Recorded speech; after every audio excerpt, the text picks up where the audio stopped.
اس کے ساتھ جو مدرسے میں اسٹوڈنٹس ہیں وہ جا کر فیصل مسجد پہ قبضہ کر لیں گے۔ اسلام آباد جہاں لال مسجد کے سربراہ مولانا عبدالعزیز ایک بار پھر اعلان کر رہے ہیں کہ فیصل مسجد کے اندر سے اگر فحاشی اور عریانی کو نہ روکا گیا، وہاں خواتین کا جانا اگر اس سے الگ نہ کیا گیا تو فیصل مسجد پر بھی قبضہ کیا جا سکتا ہے۔ ہمارے ہاں ایکسٹریمزم کی بڑی وجہ مدارس ہرگز نہیں، ہمارے ہاں ایکسٹریمزم کی سب سے بڑی وجہ ہمارے سکول ہیں اور ہمارے کالجز۔ کہ پاکستان کے اندر جو ایکسٹریمزم ہے بیسیکلی یہ ہمارے کریکولم کے اندر ہے۔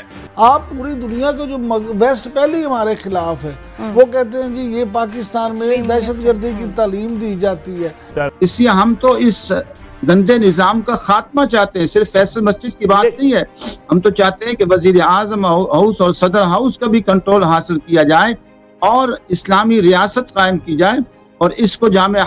صدر ہاؤس اور وزیر اعظم ہاؤس کو جامع حفصہ بنا دیا جائے۔ پاکستانی پوری قوم اسلامی نظام چاہتی ہے اور اس طاغوتی نظام کا خاتمہ چاہتے ہیں۔ انشاءاللہ جیسے افغانستان میں طالبان کی حکومت قائم ہوئی اور پتہ بھی نہیں چلا، انشاءاللہ وقت آنے والا ہے کہ اچانک ہی الحمدللہ اہل حق کھڑے ہوں گے اور تیزی کے ساتھ اس طاغوتی نظام کو یہ جو ہے سمٹتا چلا جائے گا۔ آپ نے سب سے پہلے گھبرانا نہیں ہے۔ مولانا عبدالعزیز صاحب، فیصل مسجد ہو، بادشاہی مسجد لاہور ہو، وہاں پہ ایک باقاعدہ انتظامیہ موجود ہے۔ انتظامیہ کی موجودگی میں آپ انہیں توجہ تو دلا سکتے ہیں، لیکن آپ کی طرف سے یہ کہنا کہ آپ مسجد کا جا کے کنٹرول سنبھال لیں گے، وہاں جا کے بیٹھ جائیں گے، مداخلت نہیں سمجھتے؟ یہ ریاست مدینہ تو ہے ہی نہیں، یہ تو ظالمانہ حکومت ہے، انتہا درجے کا ظلم و ستم جاری اور ساری ہے۔ اب جو حکومت ٹیکسز لگا رہی ہے، یا مدینہ کی ریاست میں ایسی ٹیکسز تھی؟ افغان طالبان نے الحمدللہ خورد و نوش کی تمام چیزوں پر، کھانے پینے کی تمام اشیاء پر، پھلوں سبزیوں پر اور دیگر اناج پر تمام ٹیکسز ختم کر دیے ہیں، حالانکہ ان کی ریاست ابھی قائم ہوئی ہے اور اس ریاست کو 75 سال ہو گئے ہیں لوگوں کے ساتھ دھوکہ کرتے ہوئے۔ یہ ہمارے ہاں تو ظلم و ستم کی ریاست ہے، یہ کوئی ریاست تو ہے ہی نہیں۔ مولانا، اگر آپ کے طریقہ کار کی بات کریں، پاکستان کے اندر دیگر مذہبی جو ہے لوگ بھی موجود ہیں، مذہبی رہنما موجود ہیں،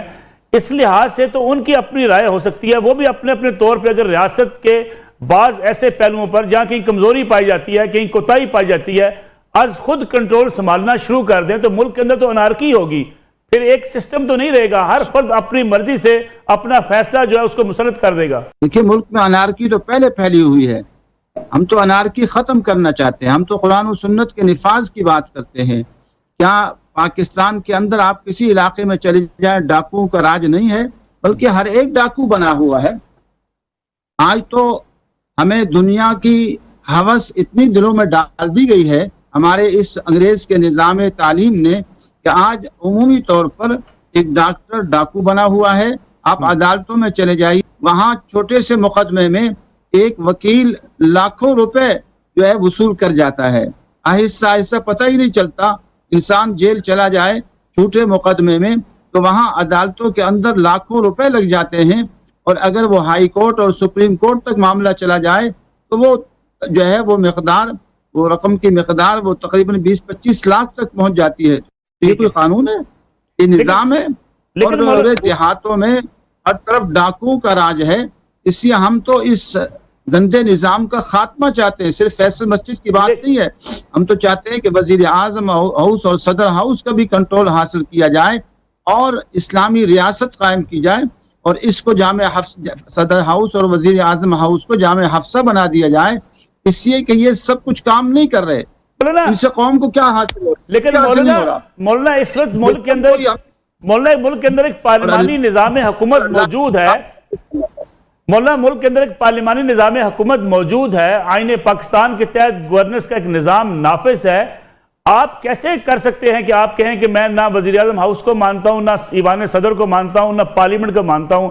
یا تو آپ کے فالوورز کی تعداد اتنی زیادہ ہو کہ آپ کو لوگ اپنا امیر چن لیں یا ملکی ریاست کے امور چلانے کے لیے آپ کو ذمہ داری دے دیں، لیکن یہ نہ ہونے کے باوجود آپ کس طریقے سے یہ سارا کچھ کر سکتے ہیں؟ بات یہ ہے کہ الحمدللہ ہمارے جو سوچ اور فکر والوں کی تعداد پاکستان میں بہت زیادہ ہے، یہ تو وقت آئے گا تو جب پتہ چلے گا۔ الحمدللہ بہت بڑی تعداد ہے